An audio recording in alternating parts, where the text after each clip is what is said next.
Welcome everyone, my self Pankaj Yadav आपके अपने YouTube channel medical science में एक बार फिर से नई वीडियो के साथ में स्वागत करता हूं, जो कि आज का अपना नया टॉपिक है, विच इज नाम पढ़ लिया होगा ब्लड ट्रांसफ्यूजन। देखो ये जो टॉपिक है फंडामेंटल के अंदर थोड़ा सा लेंथी टॉपिक है, प्लस में बहुत सारा डाटा है इसके अंदर जो बहुत जगह क्वेश्चंस पूछे जाते हैं। तो आप पूरी वीडियो को कंप्लीट देखना so that you can complete understand this topic, that you will know about that how many types of questions and how the types of questions asked into the exams। तो पूरा देखना और समझना कि क्या blood transfusion होता है। तो शुरू करते हैं बिना किसी देरी के, दैट इज ब्लड ट्रांसफ्यूजन। नाम से पता चल रहा है ब्लड यानी कि ब्लड का ट्रांसफ्यूजन करना किसी भी एक ह्यूमन बॉडी के अंदर from donor to the recipient, यानी कि कोई डोनर होगा और कोई रिसिपिएंट होगा जो रिसीव करेगा, या फिर किसी ने डोनेट करके स्टोर कर रखा होगा तो स्टोरेज से जो ब्लड बैंक होता है वहां से, और फिर किसी भी एक रिसिपिएंट के ब्लड ट्रांसफ्यूज करना, that complete process is known as blood transfusion. अगर मैं इसकी डेफिनेशन के बात बताऊं बिना किसी देरी के, तो which is definition is like sir transfusion of blood and their products ठीक है into the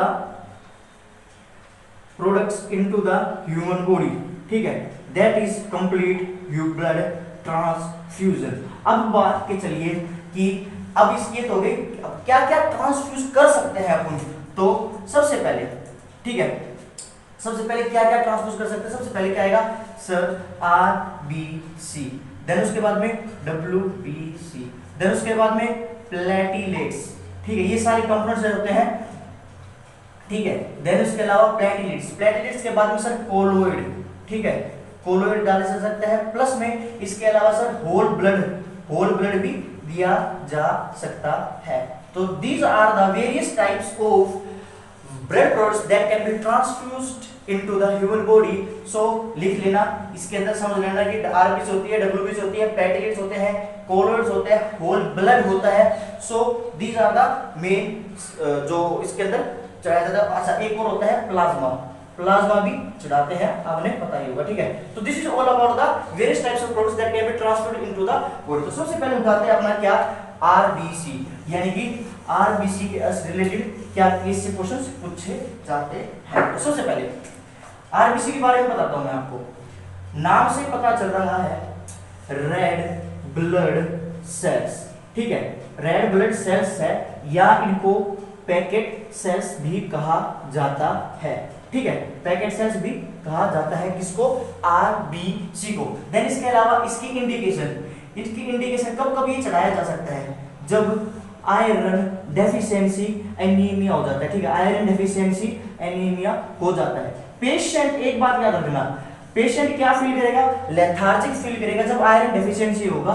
मेनली फीमेल्स के अंदर होती है, मेनली प्रेग्नेंट वीमेंस के अंदर हो जाती है, मोस्ट कॉमनली होता है उनके अंदर, प्लस में क्योंकि हर महीने मेंस्ट्रुअली जो ब्लड लॉस होता है उस टाइम पे ड्यू टू दैट, और समटाइम्स जो उसकी बॉडी फिनोमेना होता है, प्रोसीजर्स होते हैं, उसके दौरान पे क्या होता है कि भाई वो मोस्ट प्रोन होते हैं कौन, females, in iron deficiency anaemia. Lethargic sign आता है, पेशेंट थका सा रहता है, लड़कियां औरत थकी से रहती है due to the iron deficiency anaemia, lethargic रहेगा। फटीग जो होता है वो रेडिएशन थेरेपी का फर्स्ट कॉम्प्लिकेशन होता है, फर्स्ट साइड इफेक्ट होता है, ठीक है, तो वो फटीग होता है, ठीक है। देन उसके बाद में होता है अपने पास में सेकंड नंबर पे सर हीमोग्लोबिन की डेफिशिएंसी हो जाती है, डिक्रीज द हीमोग्लोबिन, तो उसके अंदर इसकी ये दिया जाता है, ब्लड को ट्रांसफ्यूज किया जाता है, वो भी RBC को। बाकी इसके अलावा सर इसकी नॉर्मल जो लाइफ होती है दैट इज 80 से 120 दिन की होती है, ठीक है। ये वीडियो थोड़ी सी लंबी होगी, 2 या 3 पार्ट के अंदर बनेगी वीडियो, बट पूरी वीडियो को एक बार आपने देख लिया ना, मैं गारंटी देता हूं इससे बाहर एक क्वेश्चन नहीं आता है, पूरा टॉपिक समझ में आएगा, बस आप लिखते जाना जो मैं आपको बता रहा हूं, ठीक है। 80 से 120 दिन की होती है, 80 चाइल्ड के अंदर होती है, और 120 दिन जो इसकी लाइफ होती है RBC की, that is in the adults, ठीक है, ये अडल्ट्स के अंदर होती है। देन इसके अलावा इसके फंक्शन क्या होता है, तो फंक्शन के बारे में बताऊं तो इट इज द सर ये ट्रांसपोर्ट करता है किसको, ऑक्सीजन को, ठीक है, ऑक्सीजन को ट्रांसपोर्ट करने वाला क्या होता है सर ये होता है क्या, आरबीसी। अच्छा इसकी स्टोरेज कहाँ की जाती है, रुको अब चलो स्टोरेज बता देता हूं। चलो स्टोरेज के अंदर क्या होता है कि सर ये स्टोरेज क्या जाता है सीपीडी के अंदर, यानी कि सिट्रेट फोस्फेट डेक्सट्रोज, ठीक है, फोस्फेट डेक्सट्रोज इसके अंदर ये स्टोर किया जाता है। देखो डेक्सट्रोज का जो फंक्शन होता है ना इसके अंदर स्टोरेज के अंदर, वो न्यूट्रिशन प्रोवाइड करने का होता है आरबीसी को। देन इसके अलावा क्या होता है कि भाई अगर इंडिकेशन के अंदर आई डेफिशिएंसी एनीमिया हो जाता है, लेथार्जिक हो जाता है, प्लस में अगर किसी एडल्ट का जो हीमोग्लोबिन है जो डिक्रीज हो जाता है लेस देन 8 ग्राम, और जो चाइल्ड का होता है वो हीमोग्लोबिन होता है कितना 12 से ग्राम से कम हो जाए, तो उस टाइम पे ब्लड ट्रांसफ्यूजन किया जाता है। या फिर आरबीसी की जो परसेंटेज है वो 30% से कम हो जाती है, तो उस टाइम पे भी क्या किया जाता है, आरबीसी की ट्रांसफ्यूजन की जाती है। तो this is all about the introduction of the RBC transfusion. मैंने आपको बता दिया कि कहां-कहां स्टोर किए जाते हैं, प्लस में इसकी लाइफ साइकिल क्या होती है, प्लस में इंडिकेशन क्या होती है, फंक्शंस क्या होते हैं, ऑल अबाउट द आरबीसी। अब उसके बाद में क्या होता है कि टेंपरेचर क्या होता है, यानी कि टेंपरेचर ऑफ द स्टोरेज। तो सबसे पहले याद रखना 2 से 8 डिग्री सेल्सियस होता है, एवरेज 4 डिग्री सेल्सियस होता है, ठीक है। अच्छा देन इसके अलावा ये लिखते जाना, एक एक पॉइंट क्वेश्चन है, एक एक पॉइंट क्वेश्चन है, ठीक है।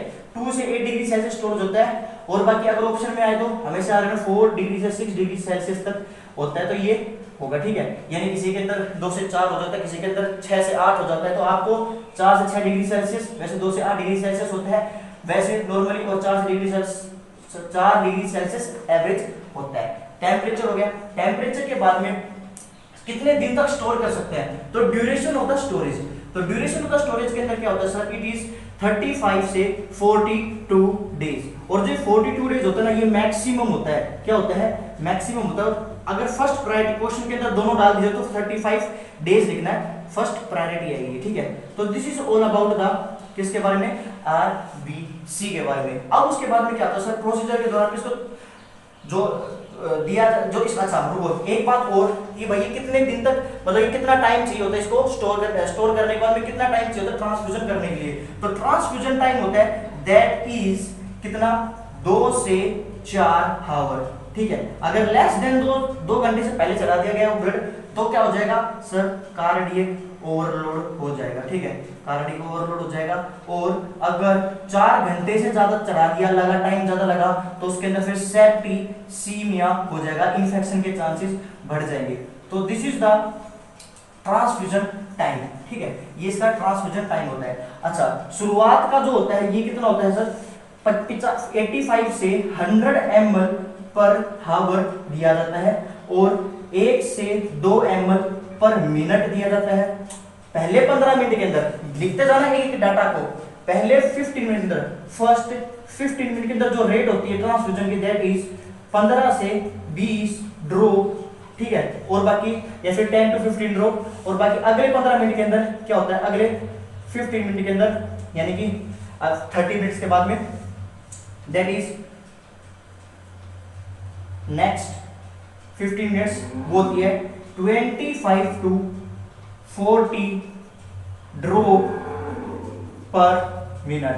तो this is the ratio that is used when the blood transfusion done in the RBC. तो यानी कि जो आरबीसी वगैरह होता है जो चढ़ाया जाता है उसके सारे मैंने आपको बता दिया है, क्या क्या कैसे कैसे इसके अंदर प्रोसीजर होता है और कैसे इसके अंदर टाइम ड्यूरेशन होता है। So this is all about the RBC. Last के 2 पॉइंट लिख लेना, देन उसके बाद में आरबीसी कंप्लीट है अपनी, विच इज फर्स्ट वन क्या होता है, एक तो जब भी आरबीसी चढ़ाने के बाद में हमेशा 1 यूनिट कितना चढ़ाएगा, 1 यूनिट ऑफ आरबीसी इंक्रीज करती है 1 ग्राम हीमोग्लोबिन, ठीक है, और बाकी 2 से 3% हीमेटोक्रेटिक वैल्यू, ठीक है, हीमेटोक्रेटिक वैल्यू इंक्रीज करती है 2 से 3% तक एक बार 1 यूनिट ऑफ आरबीसी चढ़ाई जाएगी। तो देन उसके बाद सेकंड नंबर पे उठाते हैं दैट इज प्लेटलेट्स, ठीक है।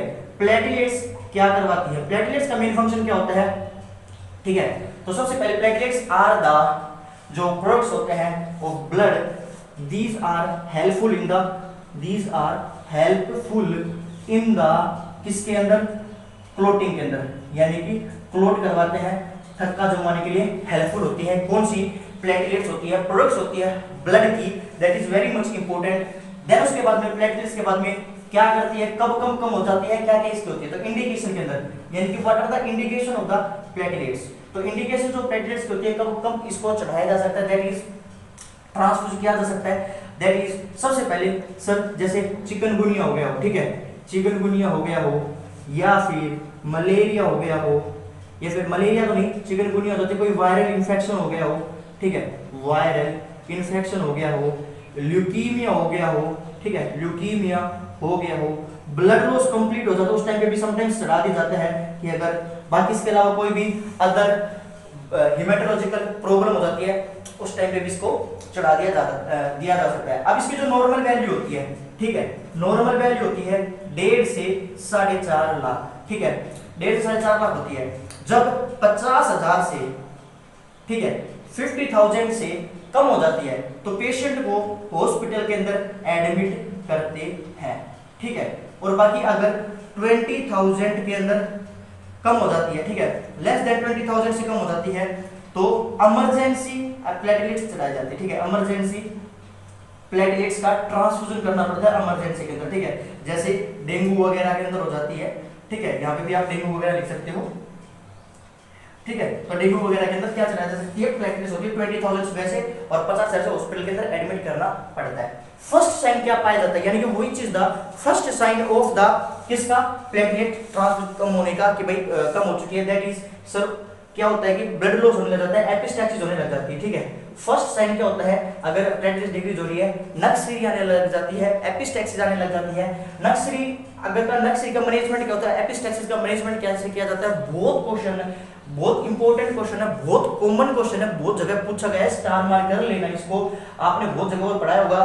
तो सबसे पहले क्या होता है कि एपिस्टैक्सिस होती है, एपिस्टैक्सिस का जो मेन फंक्शन होता है, विच इज क्या करती है ये ना, मेन कारण क्या होता है, एक तो प्लेटलेट्स का डिक्रीज होता है, प्लस में नेजोपेलेंटाइन एक आर्टरी होती है, वो बहुत ज्यादा प्रोन होती है हाइपरटेंशन के, तो समटाइम्स वो रप्चर हो जाती है, थोड़ी सी भी बीपी हाई होता है, होते के साथ में रप्चर, होते के साथ में कंटिन्यूअसली नोज ब्लीडिंग होने लग जाती है, टर्म यूज की जाती है उसके लिए एपिस्टैक्सिस। और इसका मैनेजमेंट क्या क्या होता है कि sir sitting up position, sitting up forward leaning position होती है, ठीक है, फॉरवर्ड लीनिंग पोजीशन यूज की जाती है, ठीक है। अब ये पोजीशन क्या होती है, अब जैसे बहुत सारी जगह लिखाता है कि नाक को दबा के और वापस से सुपाइन पोजीशन के अंदर लेटा दिया जाता है, या फिर उसको मतलब कोई भी और पोजीशन दी जाती है, लेकिन आंसर क्या होता है कि पेशेंट को सिटिंग अप करके अंदर के आगे की तरफ झुका दिया जाता है और नाक को पिंच कर लिया जाता है, बंद कर लिया जाता है। तो this is the management of the epistaxis.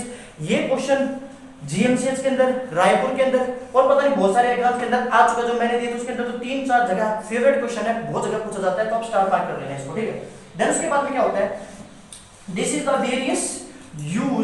various types of blood products that are mainly used into the इसके अंदर। अभी प्लेटलेट्स हो गया कि भाई अब पता चल गया अपन को कि सर यहाँ पे अपन प्लेटलेट्स यूज कर सकते हैं। अब इसके बाद में क्या होता है कि सर देखो मैंने आपको इसकी नॉर्मल वैल्यू बता दी। अब दो तरह की प्लेटलेट्स होती है, ठीक है, दो तरह की प्लेटलेट्स होती है। सबसे पहले क्या होता है, देखो मैं बताता जाता हूँ, लिखते जाना, एसडीपी, ठीक है, और आरडीपी।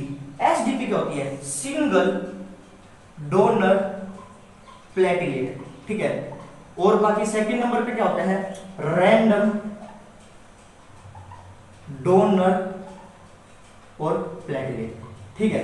देन उसके बाद में सिंगल डोनर प्लेटलेट क्या होती है, सिंगल डोनर प्लेटलेट्स के अंदर सबसे पहले क्या होता है कि जो इसकी अमाउंट होती है दैट इज 180 ml से 240 ml पर यूनिट। खाली एक ही आदमी होता है और रैंडम को उठा के दिया जाता है जिसके अंदर बहुत सारे और भी प्रोडक्ट्स आते हैं प्लेटलेट्स के साथ में, दैट इज 50 से 70 ml पर यूनिट प्लेटलेट्स होती है इसके अंदर, ठीक है। अच्छा, जो इंस्ट्रूमेंट जिसके अंदर स्टोर करते हैं दैट इज एजिटेटर कहा जाता है। क्या कहा जाता है, एजिटेटर कहा जाता है। टाइम ड्यूरेशन क्या होती है इसकी स्टोरेज की, दैट इज 8 to 10 डेज होती है। और ट्रांसफ्यूजन टाइम कितना होता है इसका, ट्रांसफ्यूजन टाइम होता है सर इसका 15 to 30 मिनट। तो this is the all about the platelets. अच्छा, प्लेटलेट्स आपने उसको ट्रांसफ्यूज कर दी गई है, देन उसके बाद में कैसे पता चलेगा कि इफेक्टिव प्लेटलेट ट्रांसफ्यूजन हुआ है? तो जो ऊजिंग हो रही थी ब्लड की वो स्टॉप हो जाएगी, यानी कि जहां से ब्लड लॉस हो रहा था, नाक से हो रहा था या फिर कहीं भी साइड से ब्लड लॉस हो रहा था, तो वो ब्लड लॉस होना बंद हो जाएगा। तो this is the effectiveness check करने के लिए प्लेटलेट्स के लिए। देन उसके बाद में थर्ड जो प्रोडक्ट होता है दैट इज प्लाज्मा, यानी कि प्लाज्मा से रिलेटेड क्वेश्चंस जहां से पूछे जाते हैं, ठीक है। प्लाज्मा, अब प्लाज्मा क्या होता है? देखो, plasma is the remaining product, यानी कि remaining product after the removing of WBC and RBC, यानी कि WBC और RBC निकालने के बाद में जो रिमेनिंग प्रोडक्ट बच जाता है, या फिर ब्लड सेल्स निकालने के बाद में, जैसे कि प्रोटीन वगैरह, कौन से प्रोटीन्स, जैसे फिब्रोनोजन वगैरह, फ्रेश फ्रोजन प्लाज्मा प्लस में फिब्रोनोजन वगैरह, एल्बुमिन वगैरह, वो जितने भी प्रोडक्ट होते हैं जो बच जाते हैं after the removing of the WBC RBC cells वगैरह, दैट इज द प्लाज्मा होता है। दो तरह का होता है, that is fresh frozen plasma FFP, और then second one is cryoprecipitate plasma, ठीक है। क्रायो प्रेसिपिटेट प्लाज्मा होता है। फ्रेश फ्रोजन प्लाज्मा क्या होता है? यानी कि सर ये रैंडम होता है, नॉर्मली जो सारा सब कुछ बच जाता है, that is the fresh frozen plasma कहा जाता है। हीमोफीलिया बी के अंदर इसको यूज, हीमोफीलिया बी के अंदर इसका यूज किया जाता है, ठीक है। इसको फैक्टर 8 कहा जाता है। ये डराइव भी होता है फ्रेश फ्रोजन प्लाज्मा से, इसी को डराइव करते हैं, ठीक है, derive from fresh frozen plasma. और बाकी इसके अंदर क्या होता है? इसके अंदर factor, clotting factor first and 8 पाया जाता है, ठीक है। इसके अंदर ये दोनों फैक्टर पाए जाते हैं, क्लोटिंग फैक्टर, याद रख लेना, लिखते जाना, clotting factor first and clotting factor 8 दोनों इसके अंदर पाए जाते हैं। और ये हीमोफीलिया ए के अंदर यूज किया जाता है। तो this is all about the plasma. Then उसके बाद में ये तो होगी इसके टाइप्स के बारे में। अब क्या होता है कि समटाइम्स अगर इमरजेंसी के अंदर, यानी कि इमरजेंसी के अंदर जो ब्लड ये प्लाज्मा ट्रांसफ्यूज करना पड़ता है, यानी कि समटाइम्स ब्लड अरेंज नहीं होता है, तो रैपिड एक्सपेंशन के लिए इसका यूज किया जाता है, ठीक है, rapid expansion of the blood. Then इसके अलावा सेकंड नंबर पे क्या किया जाता है? किसी के एल्बुमिन की डेफिशिएंसी हो जाती है, एल्बुमिन डेफिशिएंसी हो जाती है, उस टाइम पे इसका यूज किया जाता है, ठीक है, प्लाज्मा का, ठीक है। एल्बुमिन जो प्रोटीन होता है that is very much used for the maintaining the oncotic pressure, ये ऑनकोटिक प्रेशर को मेंटेन करके रखता है, ठीक है, एडिमा को प्रिवेंट करवाता है। तो ऑनकोटिक प्रेशर को मेंटेन करने वाला जो फैक्टर जिम्मेदार होता है दैट इज एल्बुमिन होता है। बाकी rapid expansion of the blood होता है, डेफिशिएंसी की वजह से इसके लिए ये चला जाता है क्या? प्लेटलेट्स। अब ना सॉरी ये प्लाज्मा। देन उसके बाद में क्या होता है कि प्लाज्मा के अंदर जो इसकी स्टोरेज टाइम होता है, यानी कितने टाइम तक इसको स्टोर रख सकते हैं, तो ये 1 ईयर तक स्टोर कर सकते हैं एट -20 डिग्री सेल्सियस, यानी कि -20 डिग्री सेल्सियस पे इसको 1 साल तक स्टोर कर सकते हैं। जो फ्रेश फ्रोजन प्लाज्मा होता है उसको तो 1.5 से 2 घंटे लगते हैं चढ़ाने के लिए, ठीक है, ट्रांसफ्यूज करने के लिए। और बाकी जो अपने पास में क्रायो प्रेसिपिटेट प्लाज्मा होता है उसको कितना टाइम लगता है? 15 से 30 मिनट देना होता है, ट्रांसफ्यूज करना होता है। This is all about the किसके बारे में?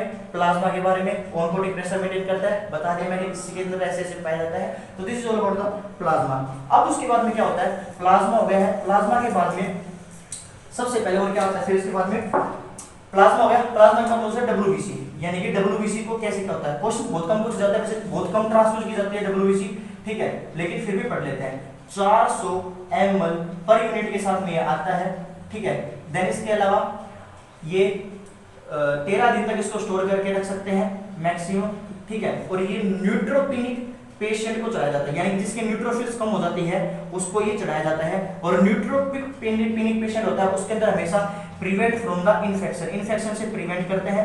और बैरियर यूज करके यूज किया जाता है, यानी कि various types of respiratory plus में जो बैरियर यूज किए जाते हैं अपने पास में हेमेटोलॉजिकल वाले, उसको पहनकर ही इस पेशेंट की केयर की जाती है। तो this is all about the WBC। और इसके अंदर से ज्यादा क्वेश्चंस नहीं पूछ जाते हैं। और शायद इसका जो टाइम ड्यूरेशन होता है दैट इज 1 आवर होता है ट्रांसफ्यूजन टाइम, ठीक है।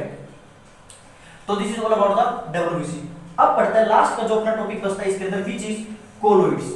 ठीक है, कोलोइड्स क्या होता है? कोलोइड्स, अब देखो, colloids are used to increase the blood. ठीक है, इंक्रीज द ब्लड, अच्छा प्लस में नहीं, हाँ बस ठीक है, increase the blood. But colloids का जो मेन फंक्शन होता है, यानी कि कब चलाया जाता है? जब किसी पेशेंट को ब्लड से एलर्जी हो जाती है, ब्लड और ब्लड प्रोडक्ट से एलर्जी हो जाती है। ठीक है, देखो मैं इसके बारे में आपको कुछ बातें बता देता हूं। देखो ये वैसे लिखने से बेटर है आप लिखते जा रहे, मैं वर्बली बता रहा हूं आपको। कोलोइड्स का जो मेन फंक्शन होता है ना, कब दिए जाते हैं? कोलोइड्स तब दिए जाते हैं जब कोई भी अपना ब्लड होता है, आरबीसी, प्लेटलेट्स वगैरह जितने ब्लड प्रोडक्ट्स होते हैं, जब उस पेशेंट को इन चीजों से, इन ब्लड प्रोडक्ट से एलर्जी हो जाती है, तो उस टाइम पे जो ब्लड प्रोडक्ट दी जाती है that is colloid. Second number पे, अगर which type of the blood that is given, तो कौन से टाइप का ब्लड दिया जाएगा? हमेशा इरिडिएटेड ब्लड दिया जाएगा। अब इरिडिएटेड ब्लड दिया जाएगा कब? जब इसको एलर्जी होती है। और उसके बाद में कौन सी जो इसके अंदर ड्रग यूज की जाती है अगर इसकी एलर्जी होती है, तो डाइफिनाइल हाइड्रामाइन नाम की जो ड्रग होती है, which is generally used in the इसके अंदर। ठीक है, तो this is all about the various types of blood and blood products जो इसके अंदर दिए जाते हैं और पढ़े जाते हैं। आई होप आपने ये वीडियो यहाँ तक देखी होगी। मैं नेक्स्ट वीडियो के अंदर इसके प्रोसीजर क्या होता है और देन इसके बाद में कॉम्प्लिकेशन क्या होता है वो मैं आपको बताऊंगा। तो ये वीडियो यहाँ तक ही मैं समाप्त करता हूँ। मिलते हैं अपनी नेक्स्ट वीडियो के लिए। टिल देन सभी भाइयों को नमस्कार।